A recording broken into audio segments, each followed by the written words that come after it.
Hello there everyone, and welcome to another edition of Lydia's Crafty Corner. So today I'm going to be sharing with you how I've created this card with a fun pop art look. It uses some floral die cuts as well as stamping. The lovely Tasneem did a card like this for one of the releases, and I thought it would be really cool to show you how, and also I really wanted to play with it myself. So to start with, I'm going to be using the Fantasy Floral 3D die, and it has 3 layers for the flower and also 3 different leaves. I'm then going to be taking the Halftone squares stamp set, and I'm going to make sure that the largest one of the dies does fit in one of the squares that I will be using, and this one is the one that I will be using. I'm just going to place this onto a panel of cardstock. This is just under 3 inches by 5.5, so I can pop it through my mini Misty. And I'm going to be stamping this square a number of times. So firstly, I'm going to be stamping it using some pink pearl, and I do stamp this 3 times onto 3 separate panels. I just didn't show you all of them. Next up, I'm going to be stamping it 3 times again with the Coral Bliss. I'm stamping it 3 times so I can do 3 different flowers with the layers. So that's why I'm doing it 3 times on 3 different panels. So this one is the Coral Bliss. I'm then going to remove this panel, and I'm going to stamp the same square again 3 times again using Heartbeat ink. So this is a beautiful red colour. So I'm going to stamp this again 3 times, and then I'm going to move on to some green. So this is just green. Again, I'm going to stamp this 3 times. As you can see, I didn't quite get the ink in the corner there, but I'm not going to worry because I know that my die isn't going to cover that bit. I'm then going to stamp twice, two different squares using the sweet leaf. So I've only done 2 using this colour here. The rest of them I did 3. So 3, and then just the last sweet leaves is 2. So you can see all of my panels here, and then I'm going to do the die cutting. So what I'm going to do is I'm going to take the largest die and I'm going to place this over the lightest colour square. So this square that I'm popping it onto is the pink pearl, and I'm lining it up so it's within the lines of that image, the halftone image, and I'm then going to move on to the second layer of the flower, and that one I'm going to pop on to the Coral Bliss. Once I have them in place, I'm just adding down a little bit of washi tape so they don't move, so they do stay within those stamped squares. I'm then going to die cut them. I did recommend just running it through a couple of times because that second layer is pretty detailed in the center. So once I've done that, I'm just going to pop these out. I do use a little bit of a pin just to release the second die. The first one doesn't really need it because it's open face, but the second one you may need a little pin or a pokey tool just to get it out and then get the inside landlocked areas as well. So once I've done all those 3 layers, I'm then going to move on to the 3rd layer and the leaf. So I'm moving on to the red and the green squares. I'm popping the 3rd layer of the flower onto the heartbeat and the large leaf onto the just green stamped ones.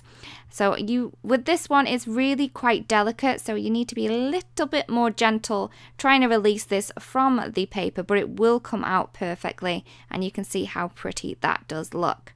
So once I've done that one, I'm just going to remove the leaf. Again, you may need a little pin just to release the edges because it's not an open face die, it's a solid die. So I'm just going to pop them out and then remove those, and do that for the same of the other ones that we've stamped with those colour combinations.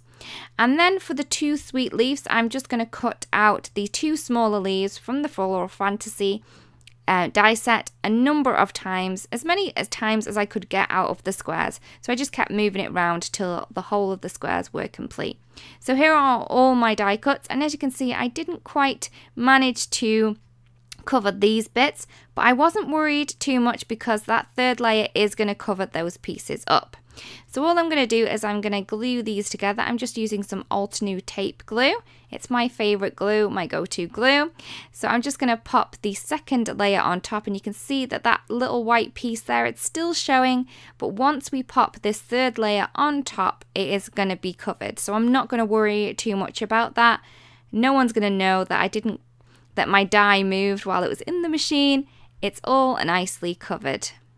So once that one's down, there are my little flowers complete, and I'm just going to do the rest of the flowers in the same way. So I'm just going to add some glue to the 2nd layer, pop it on top of the first layer, and then do the same for the others. So it's just easy enough just to flip it over. I do recommend putting the glue on the smaller piece so you don't have any adhesive where you don't want it to be, so things don't stick where you don't want them to. Once I have finished gluing all of the flowers, I then move on to the card base. So I have a card base which is 4 1/4 by 5 1/2 and it's top folding, and I wanted these flowers to pop a little bit more, so I thought a little bit of a layer of black would work, but I didn't want to pop it straight onto the card. I wanted to add it at an angle, so I did play around with the angle first before adding some glue tape to the back of my black panel, popping it down onto my card base. And then to get rid of the edges, I find it easier if you do flip your card over and then cut the overhanging pieces off from behind. You get much more of a clean cut, and it's much more precise than cutting it from the front. Once I've done that, I'm then going to play around with my floral die cuts. That's the great thing about die cuts, is you can really have a play around with them before you commit to where you're going to stick them. Once I've got them in the right place, I'm just going to add a little bit of glue tape behind them. I do add my glue tape to the center of my flowers just so I can pop elements behind them if I need to. So I'm just going to add a little bit of glue tape to each of them and then pop them in the same position as I did before. Maybe they move a little bit, but they're not going to move around too much if you do keep them in the place and try to tuck them in behind. So once I've got them all in place, I just pat them down to make sure they're nicely adhered, and then going to move on to my leaves. So I have lots of different leaf die cuts, and again I am going to play around with these before I commit to where they are going to stick. Once I'm quite happy with where I think they're going to go, I then take my glue tape again, and then I'm going to glue these on the back and then stick them down. The reason why I'm using glue tape for this is I like the added dimension of the popped up flowers and the leaves further behind the card. I just think it looks really, really nice. So as you can see, I have got 3 of these large leaves, and I am placing them into a triangle kind of position. It's not a perfect triangle. You don't really want a perfect triangle, but I do find that triangles, 3s and odds work really well when placing bouquets of flowers down onto your cards. It's kind of a gardener's trick where they do use odds, so I kind of think, you know, we're kind of gardening in our own little stampy way. So I think that maybe the same rule applies just because we are working with flowers.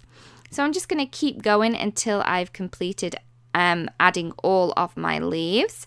So I've just got a couple more to add on now. So these are the ones that we did with the sweet leaf, and as you can see, I got quite a few different leaves just out of those 2 squares that we had stamped. I did try to get the dies close together when I was cutting them out.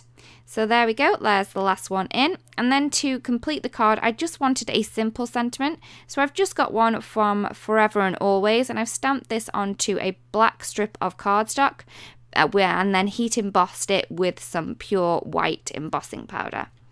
Again, I'm just going to pop this up, so I'm adding a little bit of foam tape behind. Just a couple of strips works there, and I'm just going to pop that into place. I do try to use my grid mat even that's behind my card to try and get this nice and straight. Once I've got it into position, I did flip it over and cut off that overhanging bit again.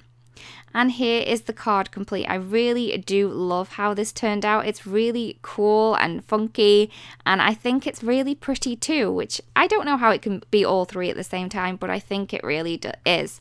So I really do hope that you've enjoyed the video and that you do give this a go by colouring your die cuts with a little bit of pop art inspiration using the halftone squares.